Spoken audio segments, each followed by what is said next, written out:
That boy Triple G trying to run forward, run.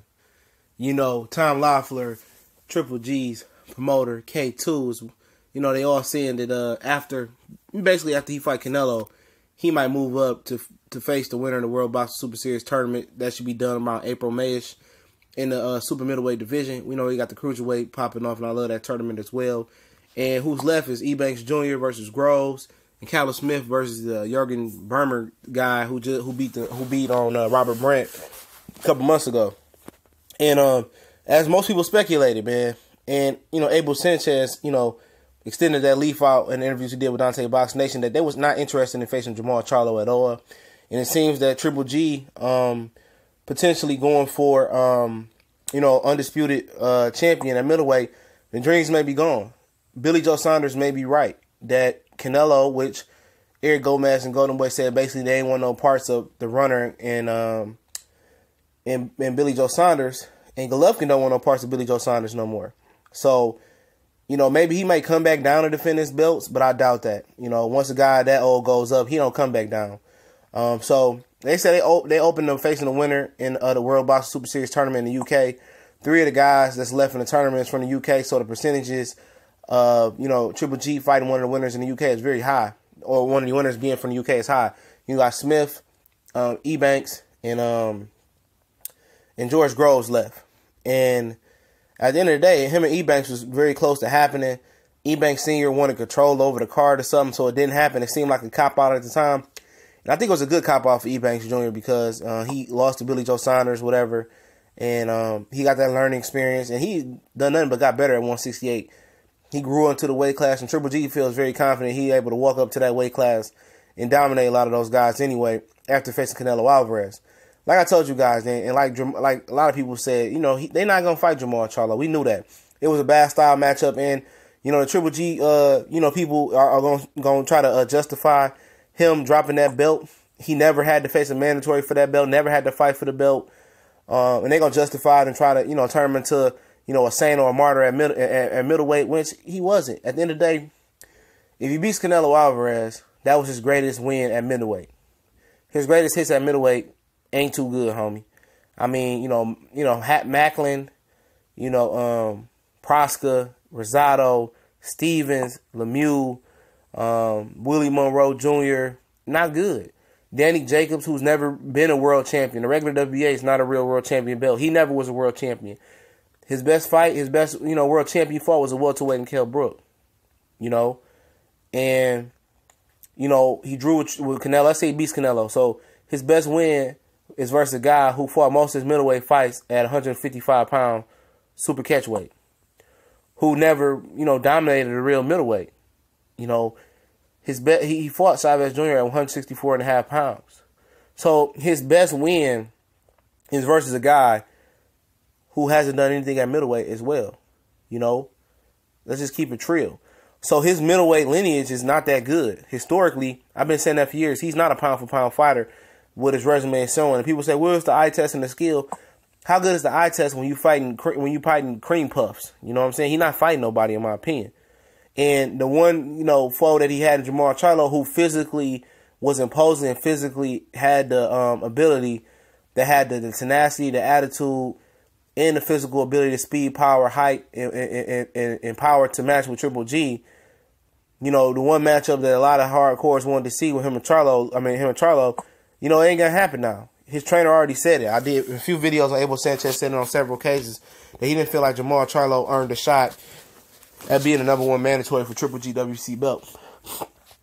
And excuse me, a little bit under the weather, but you know, I mean, Triple G. I mean, did Willie Monroe earn a shot when Erzoni Laura wanted to fight Triple G? Even though it probably was a bluff anyway, but Triple G was even too scared to call his bluff.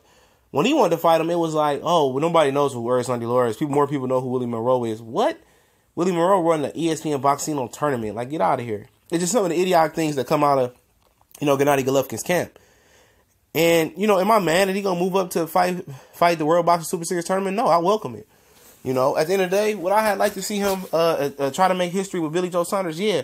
But he knows he squandered that shot. You know, he did. You know, he should have fought Billy Joe Saunders in June. And then, you know, he would have had all the belts, and Canelo would have no place but to come running back with him at That's what he had to do. He had to come fight him. When you hold all the belts, Canelo got to come see you just to be world champion. And HBO and Golden Boy love those championship belts to sell it as a world championship fight. But at the end of the day, they dropped the ball on there. They dropped the ball on that situation. And it's just like I told guys so. I told you so. I'm going to link the article in the description from Boxing News 24. What up, dough to them. And, but still, I'm not surprised. I'm not shocked. Style-wise, let people say, well, Jermall Charlo, he ain't did this, he ain't did that. If he ain't did this and he ain't did that, why isn't Triple G wanting to face this guy? Why is his trainer already trying to spin it where they going to spin him and drop the belt and do it? And y'all going to justify it, Y'all will. Y'all kill Canelo for dropping this belt, not facing the best at 154 pounds. People throw Charlo in his face. They throw Andrade in his face. They throw this guy in his face. He did this and that. And Triple G seems to be above the criticism.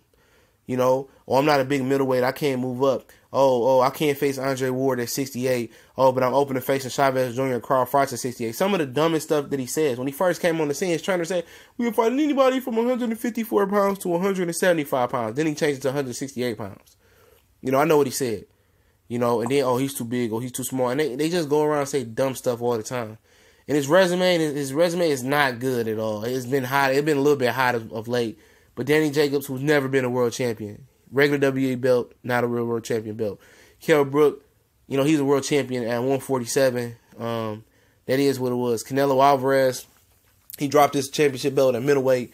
So, like I said, his history at middleweight is weak. It's piss poor. I've been saying it for years. People have been calling me a hater, but I'm providing the facts and I'm providing the sauce. So all you do is got to dip in it and just, soak it in and just do your research for yourself. None of the guys he fought at middleweight leading up to Daniel Jacobs was any good. They was okay fighters, mid-grade fighters. It's nothing that's going to give you a heart attack or make you want to pay to see them fight. But at the end of the day, I love the idea of him facing the World Boxing Super Series tournament. If it's Chris Eubanks Jr., Groves, Burmer, or whoever it may be, hopefully it's one of the UK guys like Callum Smith or Groves or Eubanks Jr. For his financial reasons why. And, get it popping at middleweight. Be a two-time world champion in two different divisions, the competition, they get a lot bigger up there, For his sake, he better hope it's like a guy like Eubanks Jr. or, one of those guys is cool. They're not the best super middleweight is not in that tournament, in my opinion. I believe it's Gilberto Ramirez. He's been calling Triple G out for years. He's 6'3", about that, very long. It's a lot of tall guys at super middleweights. Him, Jesse Hart is about the same height. Benavidez is up there, 6 foot 1, 2, 3, or something like that. But I really marvel at or salivate at the chances of seeing him and Eubanks Jr. fight because I see the growth in this young man. I see the fact that he has a good chin. I see the fact that he's very athletic. I see the fact that I see the growth. I see the improvement. I see him maturing amongst our eyes. And I think them not making the fight with Triple G years ago was the right move, and it was just the right move by the boxing guys. And now they can get a big smash hit of a fight in the UK with him and Triple G. If Triple G loses or wins versus Canelo Alvarez, as long as it's not a devastating knockout, which I don't foresee, I think he still fights the winner of the World Boxing Super Series tournament sometime in the fall or whatever. But disclosure is, him and Canelo fight in May. The winner, I think the finals of the World Boxing Super Series tournament happened in like May, June, April-ish or something like that. So after the Canelo fight, he gonna make a lot of money.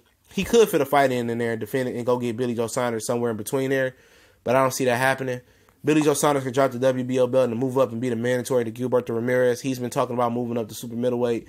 I said he can do it. He's a big guy. He's fighting a super middleweight coming down to Martin Murray. So it's some possibilities that he still can run across Billy Joe Saunders. And that fight still can happen, but it won't be for undisputed.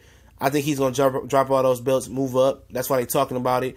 I figured that he would do that, and it's Chris Eubanks Jr. I think it's 99.9% chance of it happening. And I think if it's any of the UK guys, it's 90% chance of it happening. But if it's Eubanks Jr.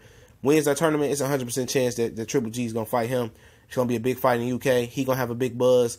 And I guess, his journey for Undisputed Champion, somebody he won the big drama show, Undisputed Champion, he was really all about the money. It's no difference. Y'all call Mayweather, I'll say he fights for the money.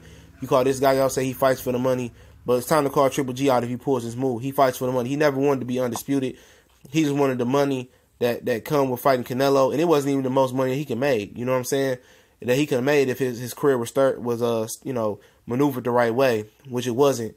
And, it's his fault for hiring them guys to handle him. But at the end of the day, he about to be dipping in duck sauce if this happened.